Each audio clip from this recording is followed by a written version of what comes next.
안녕하세요. 진달래 약사입니다. 제가 장이 안 좋은 많은 분들을 상담하다 보면 그분들이 드시고 있는 음식들을 체크해 보면 그 드시고 계신 음식들이 장에 더 안 좋게 작용하고 있는 경우가 되게 많았거든요. 그런데 그 음식들이 우리가 안 좋다고 알고 있는 그런 음식들이 아니라 좋다고 알고 있는 그런 많은 음식들임에도 불구하고 그게 장에는 더 안 좋게 작용하는 경우가 많았습니다. 그래서 그분들에게 이제 먼저 상담을 하시면 제가 이렇게 표를 딱 보내드리면서 이런 음식들은 좀 삼가해 보세요 하고 표를 보내드리면 그 식이요법을 며칠 하고 나서 이렇게 문자나 카톡을 보내주시는데 약사님이 알려주신 방법대로 먹었더니 훨씬 가스도 덜 차고 속이 편안합니다. 이렇게 문자나 카톡이 오세요. 그러면 이제 그 이후부터 그런 식이요법과 더불어서 이제 제가 드리는 그런 치료를 같이 병행을 하게 되는데 그 음식들을 주로 대표적으로 고포도맥 음식이라고 부릅니다. 그 고포도맥 음식들은 주로 장에서 소화가 잘 안 되고 장에 오래 머물러 있으면서 세균의 먹이로 작용을 하고 그 균에 의해서 부패 발효가 되면서 과도한 가스를 만들게 되는데요. 대표적으로 이 포드맵이 영어 약자거든요. 근데 이게 발효되기 쉬운 올리고당, 이당류, 단당류, 알코올에 해당되는 것들이 주로 포드맵 음식이라고 불리고 있고요. 이게 대표적으로 가스 유발 음식이라고 생각을 하시면 됩니다. 그래서 이게 아까 과도한 발효를 일으켜서 가스를 과다하게 만들어내게 되면 그 가스가 이렇게 장에 굉장히 머물러 있다 보니까 굉장히 막 복부 평만감이 심해져서 막 숨쉬기도 힘들 정도로 막 굉장히 힘들어지고요. 그다음에 이게 위로 역류가 되면서 역류성 식도 이렇게 가스가 압박을 하다 보니까 위액이 위로 역류되면서 역류성 식도염도 일으키기가 쉽고요. 또 그게 이제 과도한 가스가 장 점막을 자극을 해서 장 운동이 빨라지면서 설사가 유발되기도 쉽고, 또 어떤 가스는 장 운동을 느려지게 해서 변비를 유발하기도 합니다. 그리고 그 가스가 자꾸 장을 콕콕콕 자극을 하기 때문에 복통을 자주 느끼는 분들도 계시고, 또 변비가 왔다 설사가 왔다 하는 그런 과민성 대장 증후군이 생기는 분들도 되게 많으시거든요. 그래서 장에 생기는 모든 문제들은 이 장내에 과잉 증식해 있는 세균, 이 세균이 이런 포도맥 음식을 먹이로 해서 과잉 증식하면서 또 생기는 가스 이런 거에서 다 유발된다고 볼 수가 있거든요. 그래서 이 포도맥 음식을 이제 제한하는 것은 균의 먹이를 일종의 넣어주지 않는 그런 치료법이라고 생각하시면 됩니다. 균도 먹이가 있어야 이렇게 더 증식을 하고 이렇게 활발하게 활동을 할 수가 있는데 먹이가 들어가지 않으면 얘네들도 점점 힘을 잃어가고 이제 개체수가 줄어들게 되는 거죠. 그래서 어떤 균을 처리해주는 그런 치료법 플러스 이 식이요법을 꼭 같이 병행을 해야만 장 치료가 굉장히 빨리 되는데요. 그래서 제가 항상 그 고포도맥 음식을 조심하라고 말씀을 드리는데 간단하게 정리해서 제가 말씀을 드리면, 먼저 곡류 중에서는 잡곡류, 보리, 호밀 등에 해당됩니다.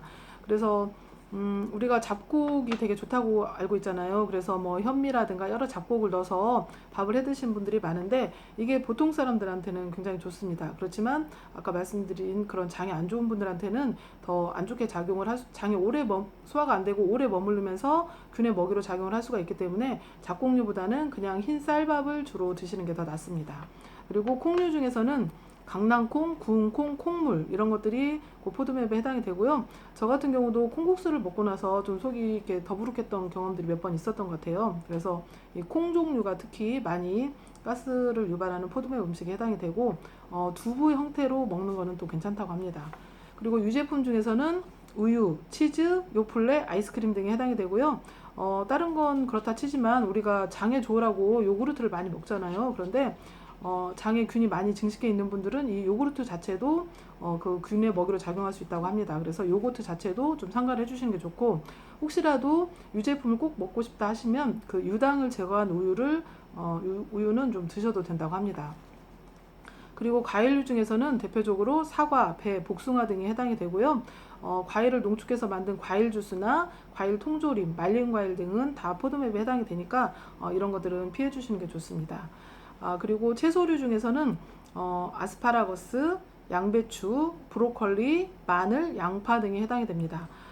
저는 이거 양배추하고 브로콜리 보고 깜짝 놀랐었거든요. 사실 그 위가 안 좋은 분들이 양배추가 좋다고 그래서 양배추를 많이 드시잖아요. 양배추 즙으로 해서 드시는 경우도 있고요. 브로콜리도 같이 양배추하고 이렇게 즙으로 같이 나오는 경우도 많더라고요. 그리고 이게 뭐 항암 음식이기도 하고 뭐 위암을 예방하기도 하고 위장을 치료한다기도 해서 많이 드시는데 이게 위쪽에는 좋은데 장 쪽에는 좋지가 않습니다. 실제로 양배추 즙만 드시면 가스가 찬다는 분을 저는 많이 봤거든요. 그래서 어, 이런 그 양배추, 브로콜리, 아스파라거스는 그렇게 흔하게 먹는 건 아니니까 이제 뭐 넘어간다 하더라도 이런 걸 조심하셔야 되고, 또 마늘이나 양파가 우리가 그 한국인은 이렇게 조리할 때 거의 다 들어가잖아요. 근데 이것도 고포도매에 해당이 됩니다. 그래서 어쩔 수 없이 조리할 때 조금 들어가는 건 상관이 없지만 뭐 쌈 같은 걸 싸 먹을 때 뭐 마늘이나 양파를 많이 넣어서 싸 먹는다거나 이렇게 좀 많이 먹는 거는 최대한 좀 줄여주시는 게 좋습니다. 저는 예전에 그 삼겹살을 먹고 나면 이렇게 속이 좀 더부룩한 느낌이 항상 있었는데 그게 고기 때문이라고 생각을 했는데 실제로는 마늘이나 양파를 많이 넣어서 싸 먹어서 그러지 않았나, 이 고포도맵에 대해서 알고 되어서는 그런 생각을 했습니다. 그래서 마늘하고 양파도 너무 과잉 드시는 거는 삼가하시고 최대한 그 조리에 그 어떤 뭐죠? 그런 볶음 뭐 아니면은 무침 이런 거에 조금 들어간 그 정도만 드셔주시면 좋을 것 같습니다.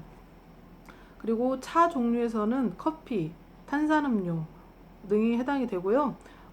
또 우리가 인공 감미료로 먹고 있는 자일리톨, 소르비톨 이런 것도 다 포도맵에 해당이 됩니다.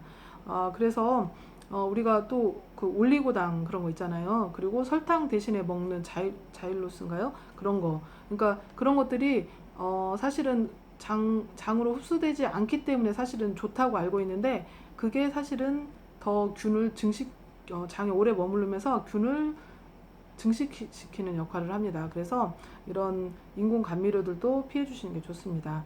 그래서 이런 것들이 대표적인 고포드맵에 해당이 되고요. 이렇게 인터넷에 고포드맵 이렇게 치면은 이렇게 뭐 표로 나온 경우도 있고 이렇게 자세히 이렇게 분류돼서 많이들 나와 있습니다. 그래서 그런 것들을 장이 안 좋다고 생각하시는 분들은 꼭 찾아서 이렇게 좀 제한을 해서 드셔주시는 게 좋고, 특히 장내 가스나 복부 팽만 이런 걸로 좀 고생을 하시는 분들은 이런 음식들을 최대한 제한을 해주시는 게 좋습니다. 나중에 장이 다 좀 많이 치료가 된 이후에도 되도록이면 좀 피해 주시는 게 좋다고 저는 생각을 합니다. 그리고 이 고포도맥 음식과 더불어서 꼭 장내 균을 처리해 줄 수 있는 그런 치료를 꼭 병행해서 하셔야 좀 근본적인 치료가 되니까요. 그거를 상담하시면 또 제가 잘 상담을 해드리겠습니다. 그래서 오늘은 장이 안 좋은 분들이 좀 피해주면 좋은 음식, 고포도맥 음식에 대해서 예전에도 제가 영상을 한번 찍은 적이 있는데 요즘에 쭉 또 상담을 하다 보니까 이것이 꼭 좀 더 한번 알려드려야겠다 생각을 해서 영상을 다시 찍게 되었고요. 이거를 좀 잘 참고하시면 좋을 것 같습니다. 감사합니다.